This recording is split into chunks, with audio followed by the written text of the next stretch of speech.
Deal? What is the deal? What's the deal? Make sure you hit that like button when y'all come up here. Make sure you hit that like button when you come up in here. What's the deal? What's good with you? What's good with you? What's good with y'all on this good Friday evening? You know what I'm saying? What's the deal? What's the deal? What is the deal? Make sure you hit that like button when y'all come up in here. Make sure you hit that like button when you come up in here. Got some stuff to talk about. Got some stuff to talk about. You know what I'm saying? You already know what it is. You already know what it is. You know what I'm saying? Already. What's good with you, bro? What's good with you? What's good with you? Let some of y'all get up in here real quick. We get to talking about what's gonna go down on Sunday. What's good? What's good? What's good? We gonna talk about it. We gonna talk about it, y'all. We gonna talk. We are going to talk about it. Like when y'all come up in here. We're gonna talk about the stress of being Texan fans. We're gonna talk about it. So I'm gonna let some of y'all get up in here real quick. Real quick. Do I play prize picks? No, I have never played prize picks. I'm not really a gambler. Like I don't like the most gambling I do is fantasy. Like, I'm in two different fantasy leagues. I'm in the fantasy league with some people I used to work with, and I'm also in the fantasy league with some of the guys from sports out there, everybody out there, the whole round table. Some of us and some other guys on the fantasy league. That's the most gambling I do is paying to get into those fantasy leagues and possibly winning money out of that. Other than that, I've never I don't go to casinos. I don't gamble like that. I'm just not. That's just not my forte. I mean, to each his own. I'm not against gambling or like that. It's just not. It's not for me. It's just not. It's just not my thing to do. So I've never done prize picks. Uh, People have told me a lot to do it because would I be because of my just the information I know about sports that I should do prize picks and stuff like that. Just ain't never really did it. That's all, ain't never really did it. But I see more people jumped up in here. Make sure you hit that like button before we get started. Like button before we get started. Uh, so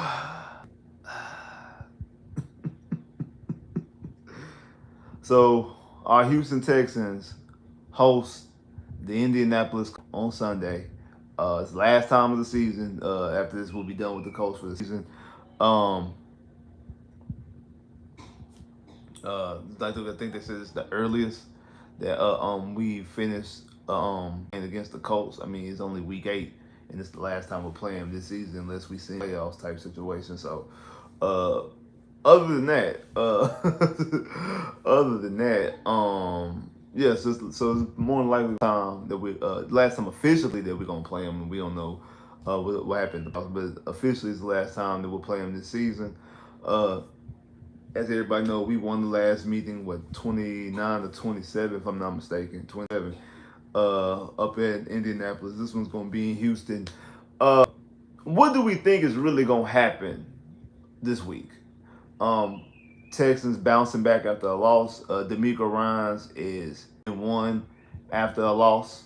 Um, his one, like I said, in one after a loss. That one loss is against the Colts last year at Houston, which was the second game of the season. You know, we lost week 1, Baltimore Ravens. Then we lost week 2 against the Indianapolis Colts. So he's 7-1 coming off a loss. I think CJ is 6-1 coming off a loss because one of those Miko had was with Case Keenum. Yeah, one of the losses against Case Keenum. Actually, yeah, I guess it still be 7-1. So yeah, I mean it'd be 6-1. So these are the numbers going into this week. So this is what the Texans and the guy on the season. CJ is 152 completions off of 229 attempts, 66.4% on the season. He has 1,663 yards, which is tied for 7th in the NFL with Aaron Rodgers, averaging 237 yards a game. Has 10 touchdowns, which is tied for 7th on touchdowns as well. Receptions. He has 20. He's been sacked 20 times with a quarterback rating 94.9. Joe Mixon making after missing a couple games. He is 401 yards in 7 attempts, which is 16th in the NFL. Alex, after missing a couple games, he's averaging 100 yards a game, 5.2 yards a carry. He has 4 rushing touchdowns. He's also has 83 yards off of 10 catches, averaging 8.3 yards a reception and a reception down. Stephon Diggs has 42 catches, which is 6th in the NFL, 415 yards, which is tied for 15th in the NFL downs. And Tank Dell has 20 receptions and 190 yards and 1 touchdown. Will Anderson is tied, well not tied, Will Anderson's third in sacks with 6.5, 6.5 sacks, let's say 6.5 sacks. Danielle Hunter has 3.5 sacks. Kalen Bullock, the safety, has 3 interceptions and also 1 fumble recovery. So those are just the big names and the big numbers on the Texan side. When you look at the Indianapolis Colts, AR, he has 49 completions off of 101 attempts with a completion percentage of 48.5, which is a horrible complete. I mean, 60 by itself is actually not a good completion percentage in the NFL. 60% is below average. Average, I think, is between 62 and 63. That's average. Like that is league averages. 62 between 62 and 63. That's league average. If you have 65 or above, you're going towards great to good to elite status. Anything under 62 is below league average. So you think that's below league average. You in the 50s, that's horrible. He's at 45. Not 45, 40, I'm sorry. He's at 48.5. My bad. He's at 48.5 complete percentage. Now 783 yards, and I know some of that also got to do with him missing some time, but 748 yards, three touchdowns, 5 interceptions on the season. He's only been sacked 4 times though, but has a QB rating of 60. He does have 197 yards and 1 rushing touchdown. You would think he would have more, but he also did miss time because he got hurt like twice in 1 game, so he has missed time. His receivers, you got Allen Pierce has 50 for 383 yards and 3 touchdowns. Michael Pittman has 28 receptions for 335 yards and 2 touchdowns. Josh Downs has 28 receptions for 242 yards, touchdowns. And the majority of that damage came when Flacco was the record. Because think about it. His receivers collectively have 7 touchdowns. Just for these 3 receivers alone. His top 3 receivers have 7 touchdowns. AR has 3 of those 7. Think about that. So, so there's 4 touchdowns that are unaccounted for. I mean, they're not unaccounted for because we know where they're coming from. They came from Joe. So obviously, this offense passing down the field worked better with Joe Flacco than they do with AR. So again, we already know that AR is not a true threat with him outside of he can make big splash plays, but he's not going to beat you consistently with his arm. His most damage is obviously what he does on the ground. We could do with his feet. And the threat of him doing his feet can also get your defense caught up in some things, and then he can make plays with his arm because if you go back and look at the last time we played them, like I said, the Texans won 29-27. In that game, AR was 9 of 19. 212 yards, had 2 touchdowns, 1 interception. He was sacked twice in that game, so 4 of his sacks came in that game. Had 56 yards rushing, and his 1 rushing touchdown of the season came in that game as well. Alec Pierce had three catches, was targeted 3 times, had 3 catches for 125 yards and yard touchdown. Now remember, both of AR touchdowns were big plays. AR had he had 3 50-yard plays in that game. He had a 54-yard touchdown. And then he also had, like I said, the 60-yard touchdown. And then also Alec Pierce had another big play. He also had another 50-yard play in that game as well. So he can give you big plays. That he can do. He can give you big plays. Also in that game, Joe Mixon rushed for 150 in the touchdown, averaging 5.3 yards a carry. Because the numbers in that game, CJ was 24-32 for 234 yards, had 2 touchdowns. He was sacked in that game 4 times. He was sacked in that game 4 times. Had quarterback rate 115.9. Like I say, Nico had 100 yards in the game, but obviously Nico's not playing. Stephon Diggs was targeted It was targeted 6 times, had 6 catches for 300 and 2 touchdowns. Tank Dell was targeted 7 times, only had 3 catches for 40 yards in that game. Now again, we don't have Nico because Nico is missing. Will be out this week and also next week when we play the Jets on Thursday. Not going to be out officially those games. Hopefully, he will be back week 10 against the Detroit Lions. Will be past his 4 games. He's already missed 2, so he's gonna have to at least miss 2 more to even be eligible to play.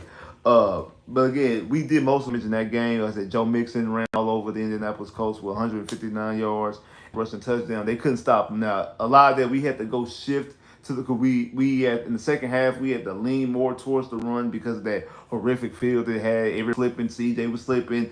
I think Tank slipped. I know Stephon Diggs slipped. I know Joe Mixon because we one play Joe Mixon would have had another touchdown because he got out and slipped. He got out and he slipped. Would have had at the very least would have had a first down, or he might already got the first down, then slipped. I possibly could have took it to the house and got a touchdown because the way he was cutting back, that's the whole reason why he slipped because he was cutting it back. So we had to lean towards that running because of how the game was playing and also the field conditions. I do think the Texans could be able to run the football on the Indianapolis Colts. Honestly, I feel like they can run on them, even though our running attack is not good. Even though Joe Mixon is averaging 100 yards a game, he's averaging 5.2 yards there. He has 400 yards. He's had 3 rushing. He has 300-yard rushing games of the 4 games he's played. He's had 300-yard games. Like him and Nico, possibly the two of the biggest weapons in the NFL. Like at least of like if you would say a top 7, top 8 weapons in the NFL. I mean, obviously, you see what Derrick Henry's out there doing for the Baltimore Ravens. You have to put Nico and Joe Mixon, that guys who haven't played a full season, but majority of times when they're on the field, they have 100 yards. Like, Nico's still fifth in the NFL. Nico's missed the last 2 full games and 3/4 of another. And he's still fifth in the NFL in receiving yards with 567. Still fifth. And he's missed 2 games and 3/4. And he's still fifth in the NFL. Joe Mixon has 100 yards and has only played in 4 games because he's missed 3 full games, and he was in and out of the game against the Chicago Bears in week 2. That's the only game just for 100 yards. Other than that, he has 300-yard performances. Same thing with Nico Collins. The only 2 games that Nico Collins doesn't have 100 yards in is the one game against Minnesota, and when he was on, he had like 89 yards away from that, and then the game that he leaves in the first quarter against who was that we played? Buffalo, against Buffalo. So he leads in the first quarter of Buffalo and had 60 yards in that game. So if he would have played the rest of that game, I'm pretty sure that he could have got 40 more yards the way he was playing. That he would have another 100-yard game. So 2 guys that have been absolute weapons, not only for the Houston Texans, but for the NFL in general. Just 2 guys going out there, complete weapons. I do believe that Joe Mixon can get another 100-yard game this week, even though our run offense is not good. Even though what I just said about Joe having 300-yard rushing games of the 4 games he has, most of that is because the Texans' opponents are basically forfeiting the run. They're saying, "Hey, run the football against us. We not letting y'all go on deep. Hey, we gonna play 2-back. Hey, we gonna let y'all. We gonna give all that up. We gonna give up all that right there. Y'all can run the football in the face. Y'all can run the football all the way until y'all blue in the face. Do what y'all want to do. Go ahead, run the football until y'all blue in the face. Y'all can do that. Y'all can do that till y'all blue in the face. We are gonna allow y'all to run. That's what we're gonna do. We're gonna allow y'all to run. Just run the football all you want to. That's what we're gonna do. But when Texans have to run the football, when it's time to run the football, like against the Chicago Bears, and also the game, and also against the Packers as well. Like that one even more so. That one even more so because you had the lead. You were in position to get the lead with the field goal. If you could run the football and run out the clock and not leave any for Green Bay to even get a field goal off, you would have easily won that game if you could run the football when you want to, or we would have just scored a touchdown. We only can run the football because they allowing us to run. Now the difference between Joe Mixon and somebody like Cam Akers when Cam there, Dari, even DP. Joe can take advantage of those opportunities. See, those other guys ain't taking advantage of the opportunity because one, we not blocking it well. Most of the reason why we can't run the football because we can't block the run. Like we're soft up the middle. We cannot block the run. So it's harder and muddier for those running backs to run. Now, not to mention Cam ain't had the juice that he used to have back, like when he was coming out of Florida State. Deep in it, and Dar's just not that dude. Joe Mixon can turn those negative gains a 2 yard, 3 yard carry. He could turn a 2 yard, 3 yard game to an 8, 9 yard game. So he's able to run and take advantage because he is a good running back to take advantage of the opportunity. So his 100 yard performances are somewhat misleading. But at least he can take advantage. And because teams are forfeiting the run, because they're not going to let you beat them deep, they're going to pass. So he's able to take advantage of the run. So, hey, yeah, do that. Take advantage of the run. But we do need to be able to run the football when we need to be able to run the football. And that's what we struggle at. And shout out to that boy Chris for the super chat love. Definitely appreciate that. I knew he was going to be in here tonight because he's an Indianapolis Colts fan. So I knew he's gonna be here and he's also gonna be there on Sunday. I already knew he's gonna be in the chat. I already knew it. So shout out Chris. I already know there's about to be some bull right here. But for the super chat love. Texas Nation Spitz, can't wait to see the game. Naturally, I would pick the Texans, unfortunately, but the Texans are the same team. I feel like the Texans will beat themselves and the Colts take the dub. So you feel like the Texans are going to beat themselves and the Colts take the win. Shout out Chris for Super Chat love. Definitely appreciate that. I'm gonna wait before I give a pick because my answer to your statement has to do with my pick. So just a little minute. Chris feels like, and shout out to Chris for Super Chat love. Definitely appreciate that the Texans gonna beat themselves and allow the Colts to win. So I think you basically saying that like the Texans are the better team because you said naturally you would pick the Texans to win this game. Again, I mean, yes, this is very exciting. I mean, this game is virtually the battle for the first place. I mean, the Texans win. The Texans take complete first place, which they're already in first place right now. They completely control because they would have swept the Colts. They would be 3-0 in the division. The Colts would be the Colts would be 1-3. So the best the Colts can be in the division 3-3. The worst the Texans can be in the division is 3-3. That's best case scenario for the Colts. Worst case scenario for the Texans. If the Texans win, not to mention the Texans have already swept the Colts, so the Colts will have to have a better record. The Colts will have to have a better record than the Texans to even to win the division.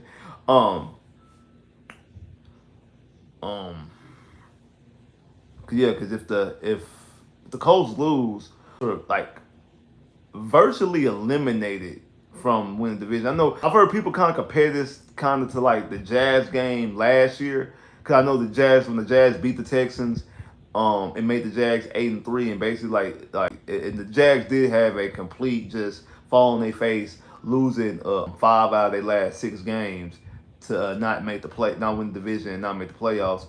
The difference with the Jags in this situation is they like even if the Texans win, they could be it's the same. The difference with the Jags and the Texans is that the Jags, even though the Texans had a better record, like the Jazz no longer had a tiebreaker. Like even if the Texans beat the Colts, they have the tiebreaker over the Colts. Now they have a tiebreaker over the Jags or over the Tennessee just yet because they still got one more game against the Colts and they haven't played any game against Tennessee. But those teams, from their complete overall record wise, are basically out of it. I do think that winning this game for the Texans would basically clinch the division. The most you can clinch the division without officially clinching the division, and it would eliminate the Colts from winning the division. Not eliminate the Colts from the playoffs. Cause I think the Colts are the 6th seed in the playoffs, if I'm not mistaken. I think because Denver's the 7th seed. So yeah, the Colts are like the 6th seed in the playoffs as it stands right now. So yeah, so I mean, it wouldn't eliminate the Colts from the playoffs, but it definitely will eliminate the Colts from winning the division if that would be the case.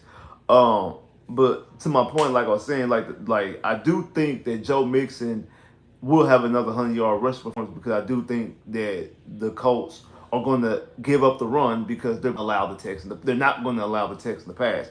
I would love for the Colts to come and play down and stop the run. I would want them to do that because then it would open up the passer. It would allow CJ to be able to throw the football down the field. Now, do I trust this offense enough?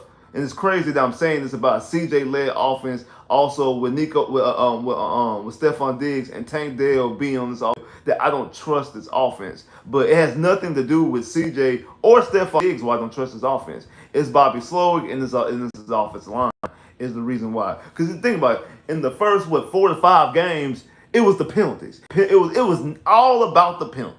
It was all about the penalties. I'm like, man, that they could stop these penalties and stop shooting themselves in the foot.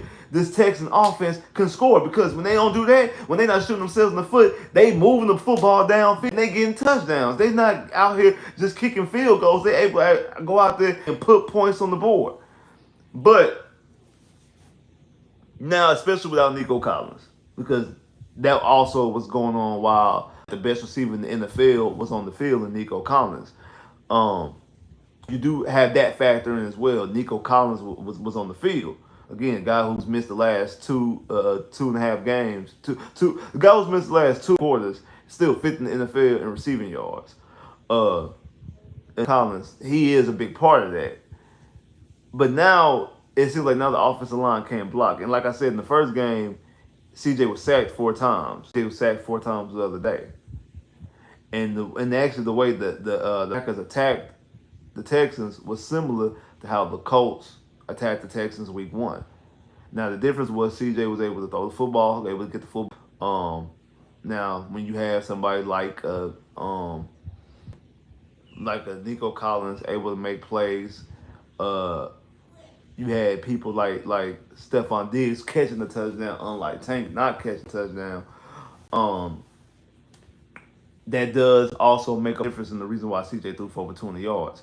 Again, CJ's coming off of his worst statistical performance, only having 86 yards, having under 50% completion percentage, just his worst stat performance. I guess you could say the Panthers game was his worst performance, or the Jets game. I guess you could say where you could put those games in the category, so you could pick your name out of a hat. He threw more yards in those games. I think in the Jets game he only had like 90-something yards. So in that Jets game, I do think that Jets game was actually worse, mostly because of this had a lot to do. I feel like how he was just basically just running for his life because the pressure was there. And sometimes even when he had a clean pocket, he act like it wasn't a clean pocket. You know what I'm saying? Like he was seeing ghosts. He was moving around and bailing out before he needed to because of the way that the Packers were able to sit in that rush and able to get to him. And again, I think DeForest Buckner is going to be back in this game. I know he missed a couple games last week. He missed the past couple games. So I think DeForest Buckner is going to be in this game. So I do think that like the Texans obviously gotta protect CJ. Like that's like the main thing. You have to be able to protect. I don't think that the Colts are going to give up the pass. I think they're going to go make sure they go out because they don't want CJ to beat them. They don't want CJ to beat them, so they're going to go out there and they are going to go out there and they're going to stop the pass or play to stop the pass. And I feel like if they do that, that's going to obviously open up the run because they're going to forfeit and just give up the run. And because they just forfeit and give up the run, I think that just going to have a game like he's been having for the past couple weeks. I think he's going to have 105, 110, maybe 120-yard game. Remember, he had 120 yards last week and then lost 5 yards in the game against Green Bay on the last drive. Back to what I was saying, like when they're giving up the run, as long as Johnson's out there and the defense is allowing you to run and give up the run, we get them runs all day long. We take them runs all day long and we're able to move the football. But once they do stop the run and we can't run, we lose yards. We had more negative rushing plays than we had positive rushing plays last week. Because when we needed to run the football, they stopped us. Not only did they stop us for yards for loss. They stopped us in the back.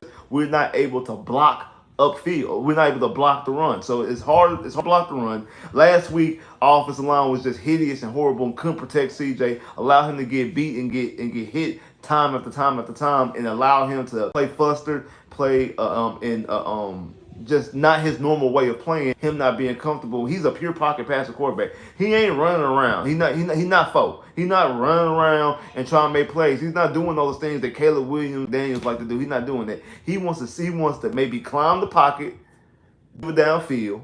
He wants to sit in the pocket, scan the field, go through his progressions, go through his first read, his second read, his third read, go through his progressions, scan the field, and go out there and timely throw, an accurate throw to his playmakers and allow them to make plays. He wants to do. Now, one thing he does need to stop doing, he needs to stop always looking for the home run hitter. He does need to stop always going out there looking for the big play, the 50-yarder, the 75-yarder, the 25-plus yarder. He needs to take 5-yarder, the 8-yarder, the 3-yarder sometimes. He needs to take those small plays. That's why I'm actually glad that Mixon is back, because I do need you to take those little check downs to Mixon. I need you to take a little check down to Mixon. Also, Bobby, I need you to stop trying to have everything all condensed. You going out there running these condensed forms. You got all these tight ends out here, but they're blocking. You bringing in Mechie, you're bringing in Hutch, but they're blocking. Put them out on routes. Give CJ more options. That rush is coming. He's able to dump the football off. He can go, boom, let me dump it off to Joe Mixon and let Joe Mixon get, instead of me taking a sack or me getting hit, let Joe Mixon get a 3-yard, 4-yard little scamper, little catch and run for 3-4. You keep doing that. You do a 4-yard catch 3 times, you have a first down. You have a first down. First down. Now 2nd and 6. 3rd down. Now it's 32. First down. Do it again. Like that, you can do that constantly, and you're gonna move the football up and down the field. That's what you're gonna do. You're gonna move the football up and down the field. So that's what I need. I need more weapons and more people out there for CJ to go out there and able to deliver the football, instead of just trying to shrink everything in, expand it out, spread everybody out. So CJ knows exactly who coming where, what, like who doing what, when, why. Spread everybody out. And when coming, he's dumping out to Joe Mixon and let Joe Mixon do what he do. Maybe that's how you can. Maybe that's a better way to get Tank involved, because again, it seems like Tank is a shell of himself right now. Like Tank is not doing anything. Like what I say Tank is on the Tank has 20 receptions for 194 yards and a touchdown. And the only game Tank missed was what, against Jacksonville? Yeah, the only game he missed was against Jacksonville. It's the only game he's missed. He only had 200 yards and has 1 touchdown, and it's played in 6 games. It's not good. It's not good at all. He's getting targets, even in week 1. Because I know people about that earlier, like Tank ain't got enough targets. Tank in week 1, he was targeted 7 times, 3 catches, 40 yards. Targeted 7 times, only had 3 catches. You gotta catch football, under 50%. You gotta catch football. I need you to be above. I need you to be above 50% on your target. Last week he was 0 for 4, targeted 4 times, 0 catches. Had 1 in the end zone, touchdown, boom. I mean, he'd been 1 of 4, but at least he won that game. Like, I need Tank to play football. I need Tank to realize who he was, who everybody thought he was going to be. Like, all the people who thought Tank was going to be a baller. I need him to get back there, because now Tank is looking like all the people who said he was too small and the U of H guy and all the other bull that they were seeing pre-draft. He's making those people right. He's making the rest of us look like fools. He's making those as it stands right now. But that's what I think the Texans need to do. I think they need to spread the football out. But I guess that's what they need to do, because the defense has actually been playing amazing. I mean, the defense last week, more turnovers and more. I mean, the defense special teams got you 3 turnovers. I mean, you had 2 turnovers on defense. You had 2 interceptions. Special teams had got a muff punt. Will and Danielle have. Will's been on both of them have been on the tear of the last 2 games. Will had coming off of Defensive Player of the Week with 3 sacks. Boom, backdoor had another sack in this game. Danielle had a crucial sack as well. The defense is playing well. And again, AR throws for under 50%, and our Texan defense is like number 2 or 3 in pass defense as far as allowing quarterbacks throw against us. They're allowing like 58 completion percentage against the opponents. So we're able to stop the pass, and our defense has been playing well. Our defense is the real reason why we've been winning games. Honestly, our defense has been keeping us in games. Watch out for the big play, because that's what happened last time we played against them. Again, the reason why the game was only a 2-point game was because we allowed them to get 3 big plays, 3 50-yard plus plays. They had a touchdown, a 50-yard play. I think that was a 50-yard touchdown. They had another 50-yard play. So you had 3 big plays in that game. 2 of them were exact touchdowns. I'm trying to think. I think the other play wasn't a touchdown, but I'm trying to think if it led to AR's rushing touchdown, because I believe it did. I believe it lead to AR's. I feel like it did lead to AR's rushing touchdown. And then also, the Texans did bring in Devin White. I know I've heard some people being worried about the addition of Devin White, because they're wondering, what does this mean for Christian Harris. I'm gonna be honest with y'all. I said this about a month ago to one of the guys in the roundtable that I'm not expecting Christian Harris no time soon. I said mid to late November, the Dallas game, because after the Dallas game, the next game is Tennessee on Thanksgiving. That's the earliest that I expect him to play. And he might not come back into December. Again, he had a calf injury. Obviously, they don't want that calf to turn to Achilles. They don't want it to be like a KD situation. They don't want it to turn to Achilles. Don't know if he had surgery on it or not. All I know is he missed all the camp, came for one practice, for one camp, and left drill. Didn't even finish that practice, and we haven't seen him again. And the real reason why I know he's not coming back no time soon, because there's no word on him. They don't say anything about him. You don't hear no little update or whisper. He been at the practice facility. He bought a car. We don't know nothing about Christian Harris. We don't know if he got a haircut. We don't know nothing. We don't know nothing about Christian Harris. They ain't said nothing. He ain't added nobody on Instagram. He don't got no new Twitter followers. We don't know Christian Harris, so we don't know. So because we don't got no information on Christian Harris, that tells me it's gonna be a minute. I would not be surprised if he doesn't play this season. I think he will play this season. I just don't know when, and I'm not expecting him no time soon. Shout out to that boy Chris Super Chat Love. Definitely appreciate that. Shout out to that boy Chris for the Super Chat Love. How you have 3 turnovers and still lose? Easy. Off can't score points. Plain and simple. Plain and simple. Offense can't score points. I need the offense to score points. I'm actually glad you had brought that up, because you also you said that the Texans to win, but you feel like the Texans are going to shoot themselves in the foot and cause themselves to lose. This is what I think. So now I'm going to give my prediction. This game is going to stress me out. I already know it.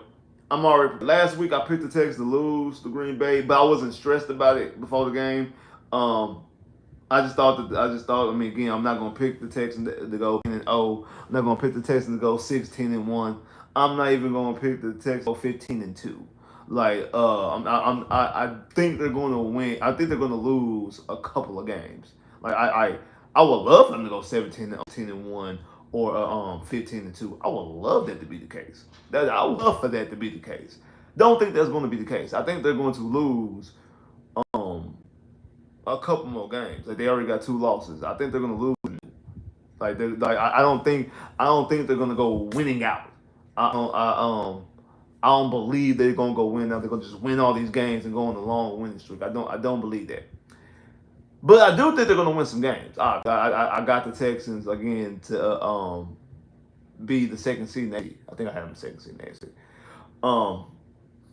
But anyway. But like I said, this game is going to stress me out. I already know, because the Texans should win this game. The Texans should win this game pretty handily, even without Nico Collins. I think the Texans are the better team. I think they're the better team, better coach team, better team. I think this is the better team, got better players on said team. I feel the better team, and they're at home. So the Texans should win this game.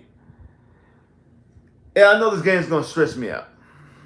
I think the game is going to stress me out because the game is going to be, I think, a close game, a very annoyingly close. I got the Texans winning. I got the Texans winning 23-13. And the reason why is because I don't trust this offense. And like I said earlier, I feel like that's crazy to say with a quarterback like CJ, with a receiver like Stephon Diggs, which you thought Tank Dell was. What we Joe Mixon do. And actually, I still trust CJ. I still definitely trust Joe Mixon. Stephon Diggs is really about what I thought Stephon Diggs was going to be. Honestly, I'm actually disappointed in Stephon Diggs. Honestly, I'm not. I know some people are. I'm not disappointed in Stephon Diggs. Stephon Diggs still on track to get, I think, 1,100 yards. Man, I think he actually might be on track to get 1,200 yards. In between 11 and 1,200 yards, he's on that trajectory, like somewhere maybe he's probably like around like 1150, 1175, somewhere in that ballpark. So like Stephon Diggs is on track to still have that. I mean, 3 touchdowns already. With 10 games left, he's still on track to have another have 8 touchdowns on the season, 11 yards. That's around where I had him anyway. So what I'm seeing out of Stephon Diggs is about what I thought. Well, I say he's sixth in receptions. So yeah, around what I thought Stephon Diggs was gonna be at. And again, Nico's definitely been doing what he's supposed to be doing, even though he's not playing. I mean, Tank Dell is the really disappointment when it comes to the skill positions. Tank Dell is the disappointment because Joe Mixon is playing phenomenal. And again, I have no issue with CJ. What I trust about this offense is this offensive line and also the person who's calling plays in Bobby Slowick. That's who I'm not trusting. I don't trust this offensive line, 1, to hold their water and not commit stupid penalties, and 2, for them not to get their quarterback hurt. And then I'm still upset watching even more so than when CJ is on the Packers sideline, have offensive linemen even just get him out the way, let alone go out there and protect the quarterback for real and go out there and push somebody. You want to get a penalty that way. Like I said the other day, like I said after the game Sunday, that's a penalty that we all will accept.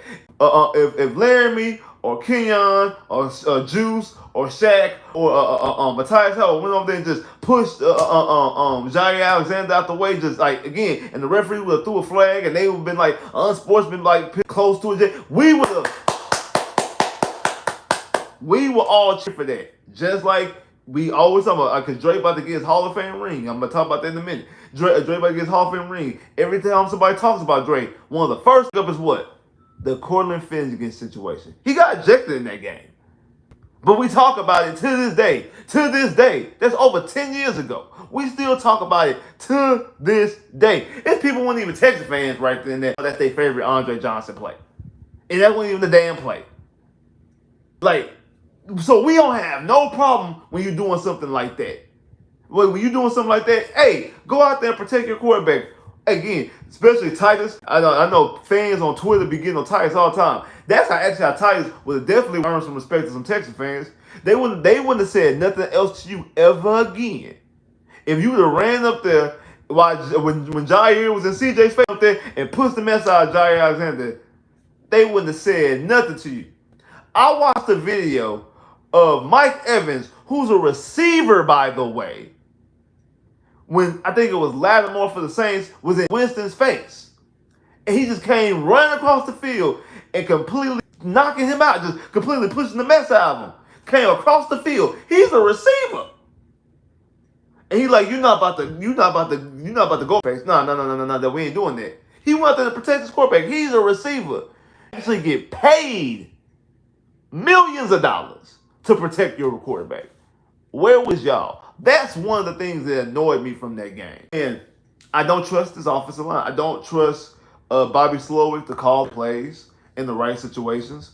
I don't trust him to call the right formations. I need him to, I guess, feeling himself a little bit. I don't know what to say. I need him to stop I need him to get out of his own way and actually go out there and call passing plays and actually call formations to give your quarterback better options. And then again, I said, now the caveat to that is that defenses are giving you the run. They're giving you the run for free. They giving you the run for free, and they're stopping the pass. I love for them. I would love for opposing defense to go out there and say, we're not letting the Texans run the day. We're going to stop Joe Mixon in the Texans, allowing the Houston Texans to run. That's what I want them to do. I want them to think like we're not allowing the Houston Texans to run today. We're going to stop the Texans running attack today. We're going to stop them today. That's what I love. That's exactly what I love and want them to do. I want them to go out there and stop the Texans running attack, open up the pass. And I need Bobby to actually dial it up, because that's when it's going to be at. That's when the Texans offense is going to be at. But because I don't trust this offense, and I don't trust this offensive line, I don't trust this coordinator to be in the right situations, I think this game is going to be annoyingly close. I do. Like I said, 23-13, but really, because it's really the reason why I say annoyingly close, because it's really going to be a 7-point game. It's going to be 20. It's going to be 20-13. And the Colts and AR is going to do something Colt and AR like and turn the football over. I mean, AR has 5 interceptions off with three touchdowns on the season. He's going to fumble the football. He threw an interception against us the first game. Caleb Bullock has 3 interceptions on the season. One of them was against him. Kamari Lass is also coming back as well, who has an interception on the season. We already know Stingley has an interception on the season as well. I feel like AR is going to have a couple of turnovers in this game. I think he's going to have at least two. I think he's going to have either a combination of an interception, maybe 2 interceptions, maybe even 2 fumbles. I think he's more so going to have like an interception to fumble, because he will turn the football over. Because now again, he will make plays. And last week Jordan Love had 3 touchdowns, 2 interceptions, 3 touchdowns. Because Jordan Love will take chances, and AR had 3 50-yard plus plays against us last time. So he will try to push the football downfield, because he will take those shots. Absolutely take those shots. But him taking those shots, I do think he will give up some possessions and allow Texas to get extra possessions. Like I said, I think he'll turn the football over late in the fourth quarter. The Texans get the football back. They won't be able to do anything completely with it, but it will be good enough to kick a field goal to make it a 2-possession game, and the Colts probably get the ball back with like a minute left or less than, with down by 10, and obviously can't do anything with it because they're trying to score a touchdown. The Texans stop them from scoring a touchdown. That's the game. So I think that's going to be the game. I do think it's going to be a better performance. DJ in the game, I think he'll throw for over 200 yards. But it's not going to be just a crazy explosion. Shout out to Broderick. I can't believe I'm doing this again. But shout out to Broderick. Broderick says that the Texans are going to not only win the game, that the Texans are going to beat the Colts pretty badly. It's going to be an explosion of points. He said he's not going to say he said it's going to be similar to the Patriot game, but not 40 points. He don't think it's going to be a 40 points. He thinks it's going to be like a 30-point spread. So shout out to both Broderick and Big B, because they both said the same thing when I talked to them earlier this week. I told them, I hope y'all right.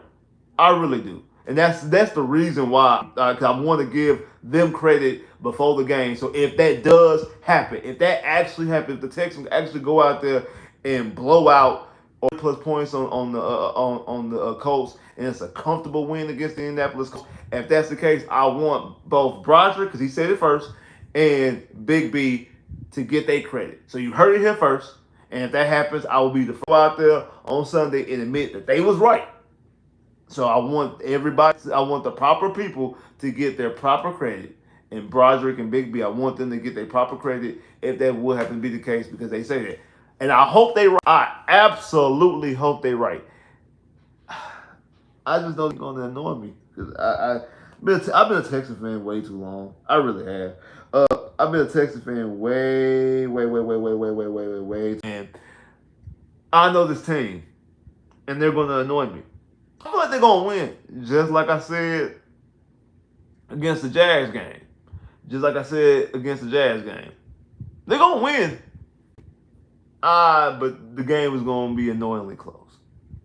And it was the Texans almost lost. The Texans needed not a walk-off touchdown, but they needed to score a touchdown at the end to win the game. Uh, I just knew it was annoyingly close, and it was. It was annoyingly close. It's also Andre Johnson. And I just thought about it's actually kind of funny that they did this against the Colts because the Colts is another team who the Colts the only other team that he played a full season with because he went to Tennessee but he only played like 5 games with Tennessee and then he retired in the middle of the season. Like he actually played a full season with the Indianapolis Colts. Um, for him to have his Hall of Fame ring against the Colts, uh, um, that's kind of funny. Like it's kind of funny. And also, I guess because then every game gets a full theme. Because I would like for them to do that. Like they would have did that on the national game. Like we had two games. Basically, we got 3 national home games. So we got 2 primetime games against one against the Bears in week 2, and then we got against the Lions in a couple weeks. So it could be like how when the kind of the Falcons did this a couple weeks ago, they put probably Matt Ryan and their ring of honor on their Thursday night game, so something like that. But you want to give every game a theme because you gave first game of the season, you gave that Liberty White against the Colts. I mean not against the Colts, but against the Lions is going to be Battle Red. So obviously against the Colts is going to be Andre Johnson's theme. So I want to get a good look at the actual ring. So I mean, he didn't get a Super Bowl championship, but he does have a Hall of Fame ring. He's in the Houston Hall of Fame. He's in the Texas Hall of Fame. He's in the Miami Hurricanes Hall of Fame. I don't know if he's in College Football Hall of Fame. I don't know, but I know he's in the Miami Hurricanes Hall of Fame. If he was also with I think he was the co-MVP of the national championship in 2001, if I'm not mistaken. I think so. I think he was the co-MVP. Uh, but if I'm not mistaken, I think he was co-MVP. But yeah, I mean, Andre in the building, Andre getting the ring, Hall of Fame, yeah, Hall of Fame ring. You gotta win the game. It's to basically put a complete stranglehold and basically completely eliminate the Indianapolis Colts from winning the division. And then I'm tired of people saying like, man, we always talk about winning the division, win the division. Winning the division is very important because a lot of y'all, last time I checked, y'all all be talking about getting the number 1 seed. You can't get the number 1 seed unless you win the division. You can't host a playoff game without winning the division. You have to win. I guess because Bill O'Brien won a bad division and then got to the playoffs and lost. We watered down win the division. Win the division is very important. Like teams don't win the Super Bowl outside of the Giants and the Packers. Aaron Rodgers Packer team has first Super Bowl in 2007, and I think Ben Roethlisberger Super Bowl his first Super Bowl in 2005. Them the only Super Bowl winners in recent memory, like in the last since 2000 that have won the Super Bowl without winning a division. Aaron Rodgers only been to 1 Super Bowl in his whole career. It happened at one time. Eli's won 2 Super Bowls. His first one he didn't win the division. The second one he did win the division. Ben's he's won 2 Super Bowls, been to 3. He's only not won the division 1 time and went to the Super Bowl. Now it's his first one. The rest of them they have to win. You gotta win. So what I'm saying, yes, there are anomalies out there. There are exceptions to the rule that do get and win a Super Bowl without winning the division. It's extremely hard to go 3-4 games in the playoffs on the road because that's what Aaron Rodgers' Packers team did. That's what Eli's Giants team did. That's what Pittsburgh's on 5 team did as well. Those teams don't normally do. I think Pittsburgh was the 6th. I know Aaron Rodgers.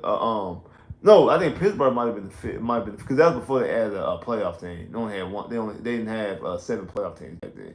I know Aaron Rodgers was the lowest playoff team to ever win Super Bowl. When Aaron Rodgers won Super Bowl, he was the lowest playoff team to ever win Super Bowl. That doesn't normally happen.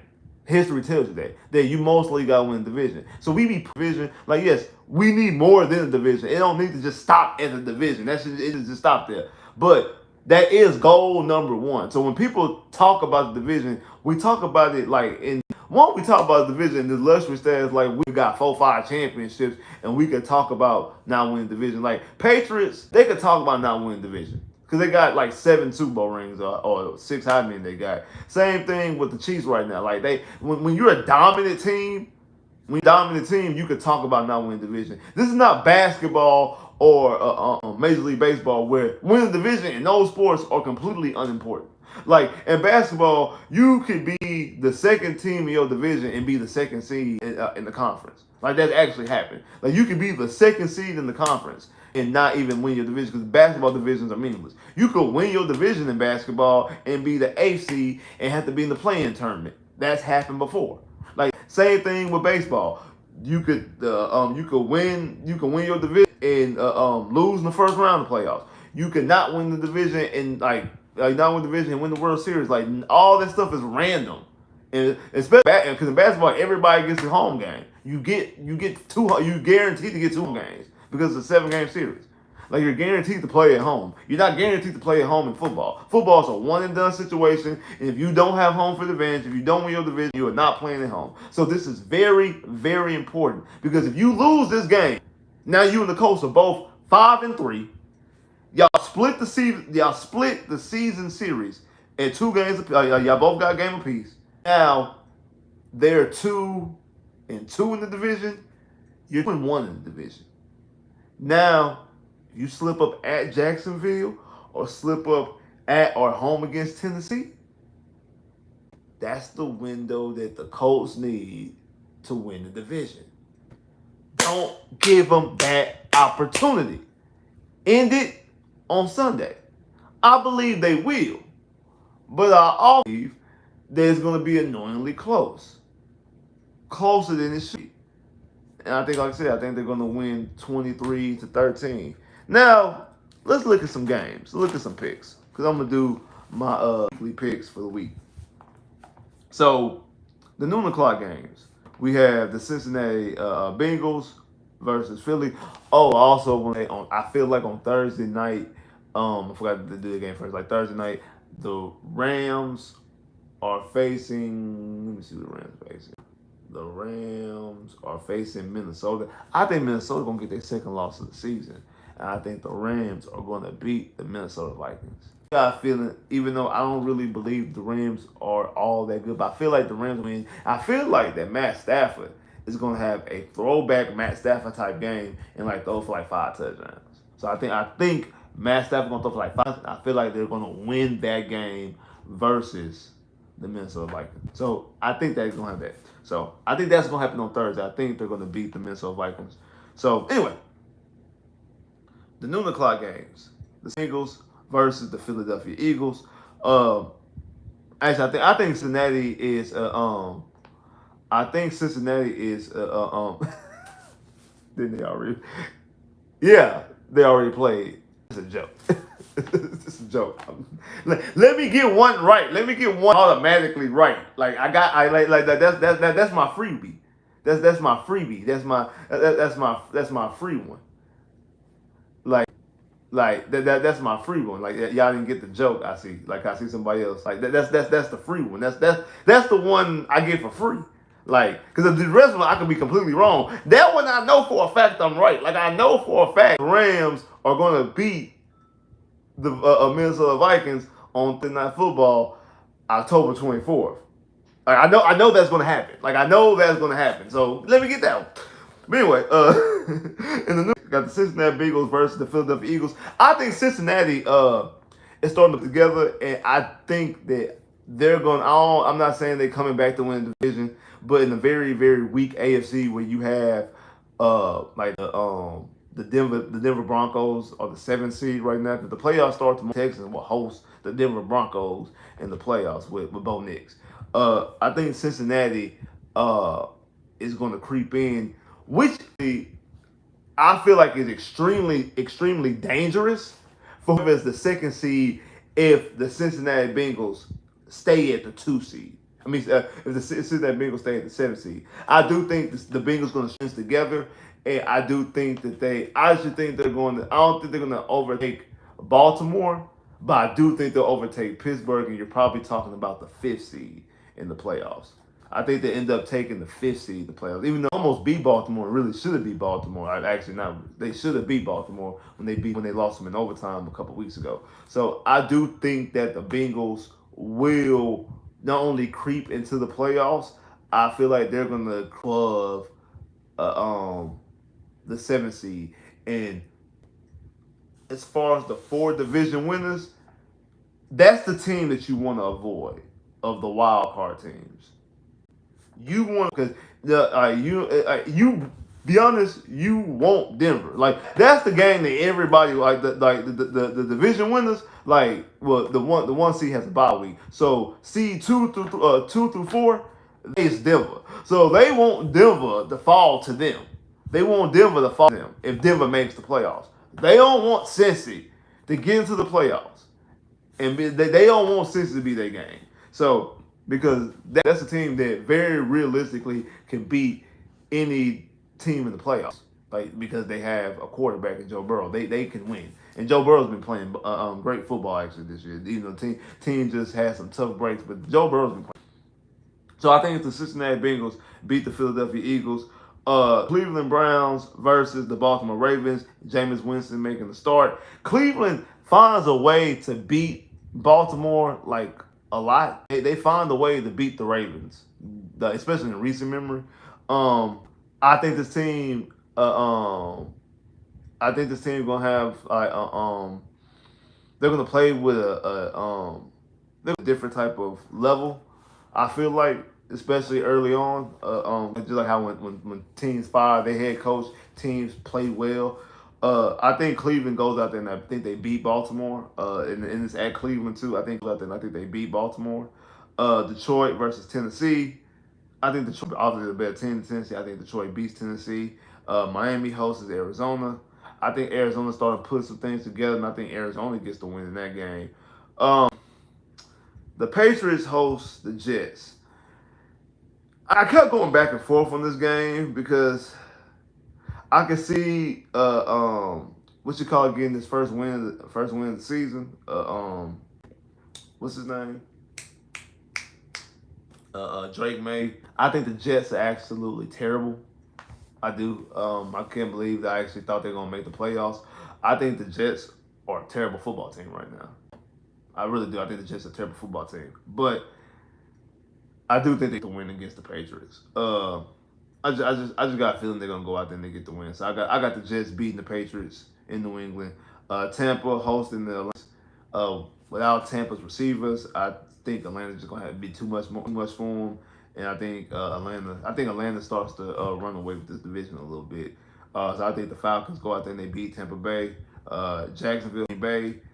I think Jordan Love and the Green Bay Packers go out there and but I think they blow out Jacksonville. I think it gets nasty. I think they put a lot of points up against Jacksonville. Jacksonville does not have a good defense, especially a good secondary. They give up a lot of points and a lot of points. I think Green Bay goes out there and they beat the Jaguars. In the 3 o'clock windows, the Chargers host New Orleans. I think the Chargers go out there and they win. Seattle hosts, and if you're in the Houston area, that game will be on after our game, after the Texans game. Game will be on TV. Seattle and Buffalo. The 2 games of Seattle and Buffalo and Vegas and Kansas City. Seattle Buffalo game is the more interesting one. You might want to watch the Vegas and Kansas City one because hoping the Kansas City to lose. But Seattle versus Buffalo, I think Seattle gets the win. I actually think Seattle is slightly mediocre team, but I do think Seattle's actually a good football team, honestly. Seattle goes out there and they beat Buffalo. Denver, the team I just talked about earlier in the playoffs, hosting the Carolina Panthers. Bryce Young making the start because Andy Dalton got into an accident, if I'm not mistaken, and messed up his stone hand, so his thumb or something like that. So Bryce Young will get the start against the Denver Broncos. I think Patrick Surtain supposed to return back for Denver, if I'm not mistaken. I think Denver wins. I actually do think Denver to the playoffs because how bad this AFC is. I think they're gonna be the 7th seed. Because I think Cincinnati is going to leap for all them. I don't think Cincinnati will get to the playoffs and be the 7th seed. But this AFC, I don't think this AFC conference is a good conference this year. And I think Denver actually sneaks and gets into the playoffs like in a 9-8, possibly 8-9 record. Um, I got Denver beating Carolina. That will give them 5 wins. Well, yeah, because they got 4. Yeah, they 4-3. So that gives them 5 wins on the season. So yeah, I got Denver. I got Denver winning and getting their 5th win of the season. Denver beating the Carolina only put them 4 wins away from winning 9. So yeah, I definitely think Denver makes the playoffs this year. Like I said, after beat Carolina. Uh, Vegas hosts Kansas City. Kansas City's not a good football team. We know we seen they just traded for Hop. More than likely Hop gonna play. Uh, Mahomes has more interceptions than touchdowns. We give the Kansas City Chiefs the benefit of the doubt. I hate the fact that they 6-0, and especially they playing so, and yet they're still 6-0 undefeated. They're gonna be 7-0. I think they beat Vegas. I do. I think I would love for Vegas to win. Um, But I think Kansas. I think they do. I think Kansas City wins. Washington hosts Cincinnati. I mean, what hosts Chicago? I think Jalen Daniels is out. I don't know if it's confirmed yet, but I think more than likely he's not going to play, and that really opinion because if he was playing, I was going to go with Washington. Now I think, and also I do Chicago is getting some things together. Also being part of the best division of football. Like I think Chicago goes out there and win. That's the only division, and that's the only division that does not have a non-playoff team. All 4 teams in the NFC North are in the playoffs. Detroit leads the division. Minnesota is the 5th seed. Green Bay is the 6th seed. Chicago is the 7th seed. All 4 of those teams in the NFC are in the playoffs. Minnesota already won. I got Detroit, Green Bay, and Chicago all win this week, which means they will still be winning the division. I mean, they will in the playoffs. All 4 of these teams, if you would through all 4 of these teams, add them across the 4 divisions in NFC, all 4 of them will be division leaders. That's how good this division is. I don't ever think we've ever seen a division because one up until they add this new team and up until they added this new format and team into the playoffs, we've never seen a division, whole division, go to the playoffs. We've seen 3 teams in division go to the playoffs for a couple of times. Try to think of one recently. No, it happened to the AFC South during the Peyton Manning era. If I'm not mistaken, I think it's the year that Tennessee won the division. Yeah, I think it was the year that Tennessee won the division with Kerry Collins. I think Tennessee won the division with Kerry Collins. The Colts made the playoffs because obviously they had Peyton Manning. And if I'm not mistaken, I think that's the year that David Garrard, Jacksonville in the playoffs. And I think that's the year that that's one of the years the Texans ended off 8-8. Like the Texans was last, we were the last place in the division at 8-8. Like that's actually happened to us twice. Like the 2 years that we went back to back 8-8, 2006 and 2000. No, not six. 2007, 2009 was our first division. The first time we had a winning record, we were 9-7. We beat the Patriots the end of the game of the season 2000, and we should have made the playoffs, but the Jets beat the Bengals on Sunday Night Football to clinch to clinch the final wild card spot because they beat us early this week 1, if I'm not mistaken. So yeah, they beat that was Martinez's rookie year. They beat us week 1, and we didn't make the playoffs. And that was our first ever time we've ever had a winning record. We were 9-7, but the 2 years prior to that, that would be 8 in 2007. Both those years we went 8-8. In both those years we finished 8, and we were last place. One of those years, we were 8-8, and either Jacksonville was 8-8 too, so we were tied for 3rd place, and the other 2 teams winning records. But I also know one of those years, 3 of those teams went to the playoffs as well. If I'm like I said, if I'm not mistaken, I think it's the year that Kerry Collins won the division. Yeah, because that would be 2000. Yeah, it was 2008 when Kerry Collins with Kerry Collins in Tennessee won the division. And like I said, I think like the Colts were 2nd in the division and Jack 3rd. And if I'm not mistaken, I think that's the year that David Garrard beat Pittsburgh in the playoffs. Tennessee Tennessee lost to Joe Flacco. They lost to Joe Flacco's in the playoffs, if I'm not mistaken.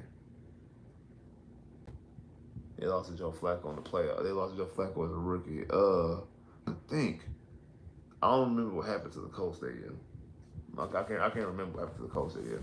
But long story short, we've seen 3 teams before. This could be completely unprecedented when we see 4 teams in the same division win the playoffs. But I think Chicago beats Washington in that game. Football, San Francisco 49ers host the Dallas Cowboys at San Francisco. I actually believe wins that game. Dallas is 3-0 on the road and 0-3 at home. I think Dallas wins that game. I think Dallas goes into San Francisco. They beat the 49ers. I see everybody picking the 49ers to beat Dallas. And that's part of the reason why I'm picking Dallas to go out in San Francisco and beat the 49ers, because everybody's picking the 49ers. That's the type of games Dallas wins. That's absolute type of games that the Cowboys win. They go out there and they beat the 49ers when everybody picking. Like Stephen, they always say, when you pick against them, that's when they win. When everybody around, they get everybody hopes all up, that's when they got you. That's when they do this. So I definitely think Dallas goes out there and they beat San Francisco. Monday Night Football, Pittsburgh hosts the New York Giants. That is a horrible, horrible Monday Night Football game. I don't care who wins that. I really don't. I do not care. I might play George Pickens in the game just so I have a reason to watch it. Other than that, I don't care nothing about the game. I don't have a storyline. Every other game, I'm actually interested in. I'm actually see if Cincinnati can get together. I want Baltimore to lose. I want Detroit to just completely not just be obliterating all the offense. I want to see Arizona get together. No, I don't care about the Jets in New England. I don't care about that game. Atlanta, cool story. Green Bay, I want to see Green Bay play. The Chargers, the Chargers. Seattle, I want them to get rid of Buffalo. I do want to. I wouldn't mind see if Bryce Young can actually play well. Kansas City, obviously, you want Kansas City. The Washington and Cincinnati game, Chicago game, is the game outside the Texans game I would have been the most intrigued to see. Because I want to see Josh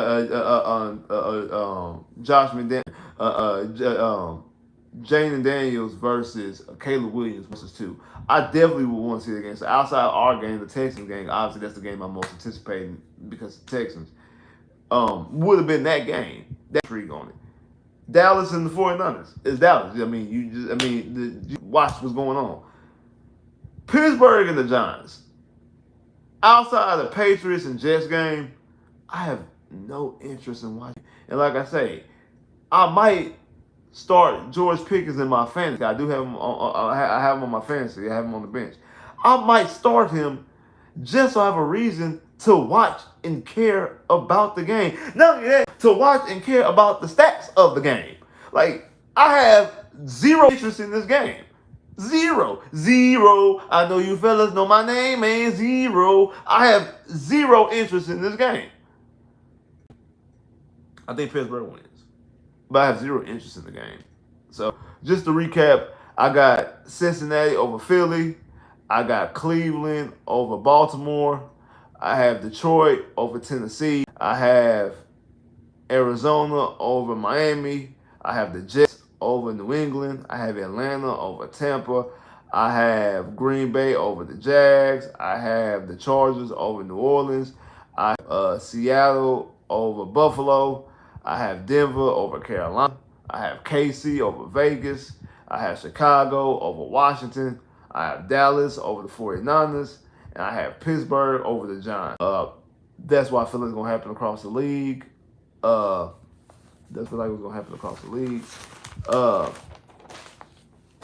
And for our game, the most important game of the week, Texans Colts. I think the Texans offense looks similar to how it's been looking all season. I think Joe Mixon runs the football pretty well. I think he has over 100 yards.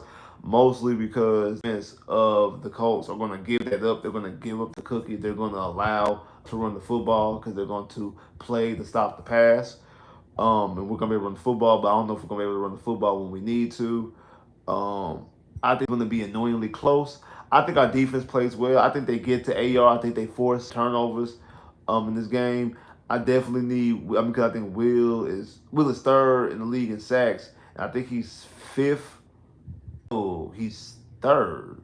Will is third in odds to win Defensive Rookie of the Year. He's the third favorite in odds to win to win Defensive Player of the Year, and Caleb Bullock in odds to win Defensive Rookie of the Year. So I want Caleb Bullock to get some more turnovers, especially when we get to these primetime games, when we get to the game against the Jets, and we get to the game against Detroit. I want Caleb Bullock to get some turnovers, and I want Caleb Bullock to in these Monday night games and these Sunday, and also in the Monday night game against Dallas. Like we got after this week, we have 3 games on prime time: Thursday night, Sunday night, and Monday night consecutively. I need Caleb Bullock in those games to really get some turnovers, especially against Aaron Rodgers in New York. Again, that's a game in New York, the biggest market, the biggest media market in the NFL, or the biggest media market in the world. New York. It's a prime time game, so I need him to play well in that. Detroit, one of the hottest, if not the hottest team in football, in that. Dallas, enough said. Monday Night Football, most polarizing franchise in sports. Then we also play against Kansas City, and we also play on Christmas Day. So he has some opportunities. I need to make some splash plays in these games so he start getting some real publicity over Defensive Rookie of the Year. And I need Will to make some splash in these games too, so he could make real noise and real leeway to win Defensive Player of the Year as well. I mean, so I think that these games and matchups are going to pay off in huge dividends for him. Again, Kamara is back. We signed Devin White, and I think that's like a whole depth situation, things like that. We'll see exactly what that means for Christian Harris later on this season. I think this defense is playing well. It's keeping us in games. It's keeping us in others.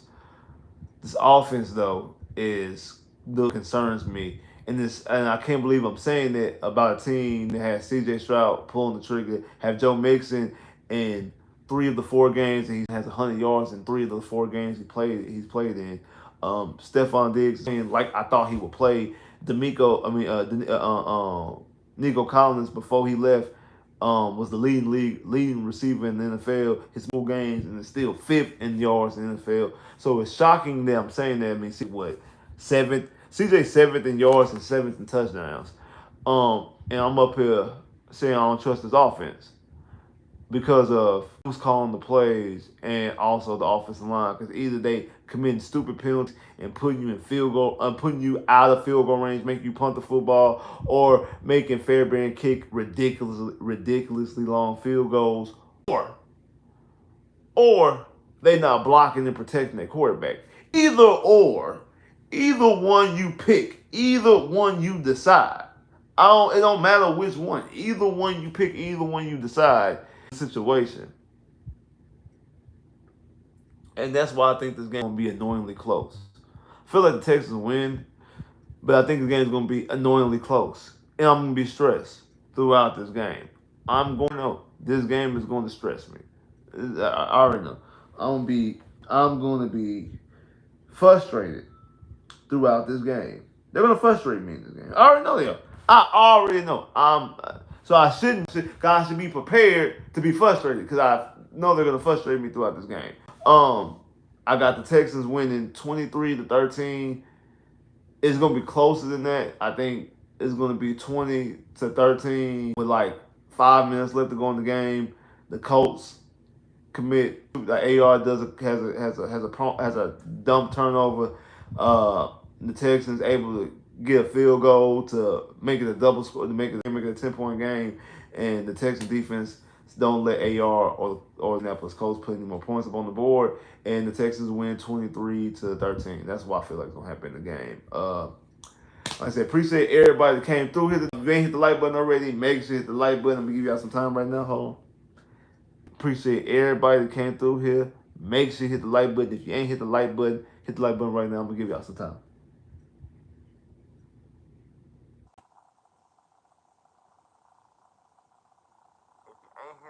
I'm gonna let y'all hit the like button. I'm gonna give y'all some time. Make sure you hit that like button.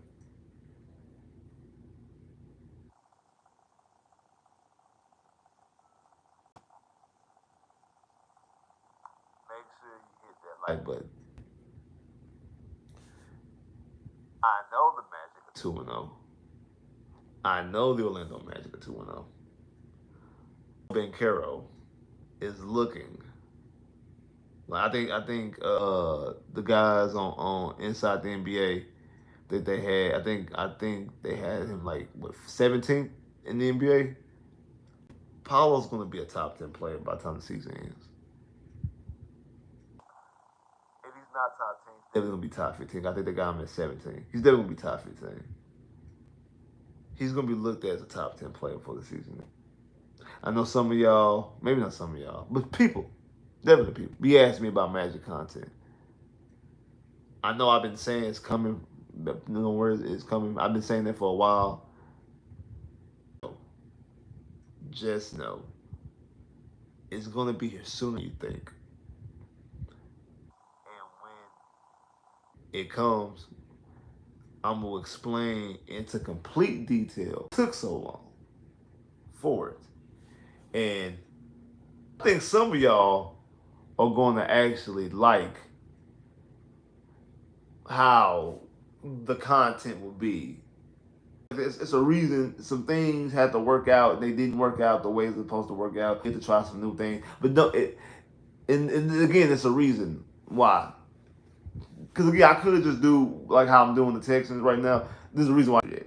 Because I didn't want to be disrespectful. Not to the Texans, I ain't disrespectful to how the new content when it comes to the basketball. I'm gonna say basketball. How the basketball content is gonna be done because it's gonna be done differently than how I do my Texan content. Um, it's gonna be different, and there's a reason for it. And I say basketball too. It's a little bit different, but it's a reason for it. But like I said, don't worry, it's gonna come. It's gonna come pretty soon. But but like I said, appreciate everybody that came through here. Immediately after the game, immediately after the game, be right here after the game, immediately after the game, right here. We gonna break down what we just seen. We gonna break down. We gonna talk about. We gonna break down exactly what we just seen. So make sure you get immediately after the game. Immediately after the game, we gonna break down exactly what we just seen. What we just seen. We gonna talk about it. We gonna break it down. Um, like I said, shout out to everybody that came through here. Definitely appreciate that. If you ain't hit the like button already, make sure you hit the like button. Shout out to that boy Chris for the super chat love. I knew Chris was gonna show up today. These are the moments that he did for. Texans have to win because if they don't, he gonna troll like nobody business after the game. So y'all be ready. He is going to troll after the game like nobody business. So y'all make sure, gotta win. Because the Texans don't win. I mean, if the Texans win, he might not even show up. Texans win, he might not show up. He might not show up. He could show up, but he might not show up. I wouldn't be surprised if he didn't show up. If the Texans, but if the Texans lose, oh, he gonna be here clowning. He gonna be here clowning. He gonna be here clowning. Chris gonna be here. Chris be here a lot. Chris gonna be here clowning. So I got shout Chris out because Chris always gonna be here. And I know he gonna be in here when again, especially when the Colts win. I ain't gotta be the Colts. We ain't gotta be playing the Colts. I'll be talking about somebody else. It's the Texans versus the Bills, and the Colts win. He be up in here trolling. Can't wait to troll. So Texans don't irritate me. Really don't. Like,